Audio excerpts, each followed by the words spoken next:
Após a Revolução Russa de 1917, Lenin coloca em prática sua doutrina de expansão mundial do comunismo e, em 1920, estabelece as condições para a filiação ao Partido Comunista, entre elas a realização de amplas campanhas de agitação e propaganda nas organizações militares, principalmente no Exército.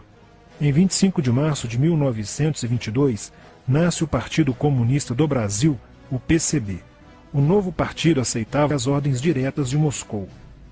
Em 1927, partindo da teoria à prática, o PCB criou uma frente única operária e iniciou um trabalho de infiltração nos quartéis, influenciando Luiz Carlos Prestes, capitão do Exército, a aderir ao comunismo, fato que se deu em março de 1931.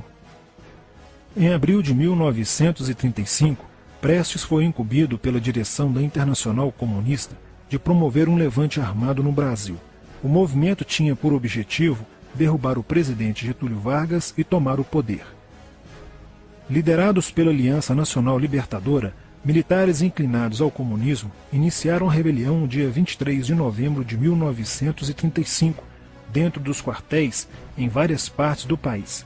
Mas devido à falta de organização dos ataques e à ausência do apoio popular, o exército derrotou os comunistas e evitou o golpe de Estado. Em seguida, Prestes é preso e perde a patente de capitão. Com o advento da Segunda Guerra Mundial e a invasão da Rússia pelos nazistas, a política exterior soviética muda e Stalin tenta ganhar o apoio das democracias ocidentais.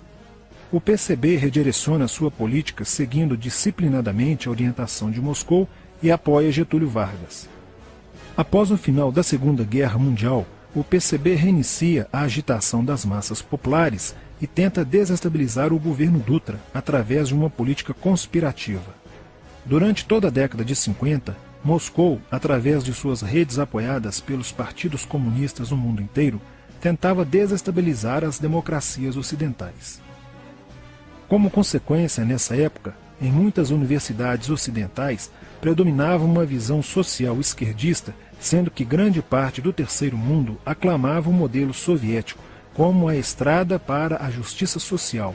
Muitos intelectuais se declaravam marxistas. Assim, a conjuntura era altamente favorável ao comunismo, o que provocou sua expansão dramática até o final da década de 50, com a vitória da Revolução Cubana. Isso fez o PCB defender com mais intensidade a luta armada como a única solução viável e progressista dos problemas brasileiros. A União Soviética, destinada a aumentar o seu campo de influência no continente americano, despertou interesse pelo Brasil, um país de dimensões imensas, fronteiriço com quase todos os países da América do Sul, país estratégico no cenário mundial que poderia pender o fiel da balança para o lado comunista. Nos primeiros anos da década de 60, o Brasil passou a viver período de crescente instabilidade política, militar e institucional. Em 1961, Luiz Carlos Prestes encontrou-se com Nikita Khrushchev em Moscou para planejar a Revolução Agrária no Brasil. Neste mesmo ano, no governo de Jânio Quadros, o Partido Comunista Brasileiro enviou a Cuba, com o apoio de Fidel Castro, dezenas de brasileiros para o treinamento político-militar, visando a preparação de quadros revolucionários para desencadear ações de guerrilha rural e urbana no Brasil. Os chineses também colaboraram para a tentativa de implantação do comunismo no Brasil, recebendo na Academia Militar de Pequim, em 1962, um primeiro contingente de brasileiros, visando a formação de quadros guerrilheiros para o movimento que viria a ser implantado na região do Araguaia. No Nordeste do Brasil, Francisco Julião organizava as ligas camponesas, com militantes treinados em Cuba. O apoio cubano concretizou-se no fornecimento de armas e dinheiro, além da compra de fazendas em Goiás, Acre, Bahia e Pernambuco, para funcionar como campos de treinamento. No dia 4 de dezembro de 1962, o jornal O Estado de São Paulo noticiou a descoberta e o desbaratamento de um campo de treinamento de guerrilha no estado de Goiás, em uma das 3 fazendas pertencentes às ligas camponesas. Enquanto isso, Goulart governava o país de uma forma pendular. Ora pendia para o lado dos comunistas, ora para o lado dos conservadores. Em setembro de 1963, tudo indicava que o país caminhava para uma revolução de esquerda, principalmente com João Goulart apoiando a sindicalização de sargentos, promovendo a quebra da hierarquia e da disciplina nas Forças Armadas. Em 4 de outubro de 1963, Goulart solicita o estado de sítio ao Congresso Nacional, pelo prazo de 30 dias. A manobra foi repelida pelo Congresso e João Goulart passou a conduzir ações no sentido de implementar o projeto golpista que desaguaria em um regime totalitário de esquerda. Insuflado e orientado por seu cunhado Leonel Brizola, pregava a necessidade de reformas de base e a implantação de uma república sindicalista. Controlando o aparelho sindical, o governo promovia o grevismo, a anarquia e o caos. O país passou a viver dias de intranquilidade, estagnação econômica e inflação descontrolada. Em meio à crescente radicalização do ambiente político, Leonel Brizola era a liderança que unificou as esquerdas na frente de mobilização popular, criando o grupo dos 11 companheiros para tomar o poder pela luta armada. Segundo Brizola, o grupo dos 11 seria a vanguarda avançada do movimento revolucionário, a exemplo da Guarda Vermelha da Revolução Socialista de 1917 na União Soviética. Alheio às críticas que lhe endereçavam militares e oposição civil, João Goulart e o PCB mantinham entendimentos constantes. No dia 13 de março de 1964, um comício realizado na Praça Central do Brasil, no Rio de Janeiro, ficou conhecido como a Comissão das Reformas. Mais de 100 mil pessoas participaram, pedindo a legalização do PCB e a entrega de armas ao povo para a luta armada. No palanque estavam João Goulart, Miguel Arraes e Leonel Brizola.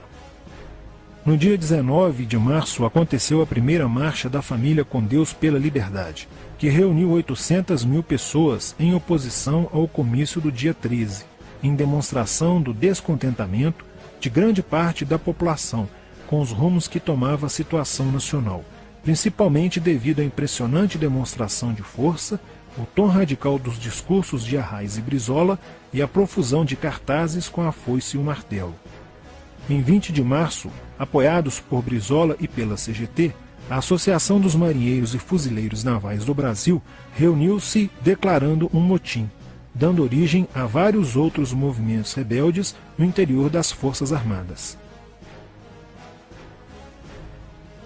Realizou-se em Niterói, na sede do Sindicato dos Operários Navais, um congresso continental de solidariedade a Cuba, com a participação de delegações latino-americanas.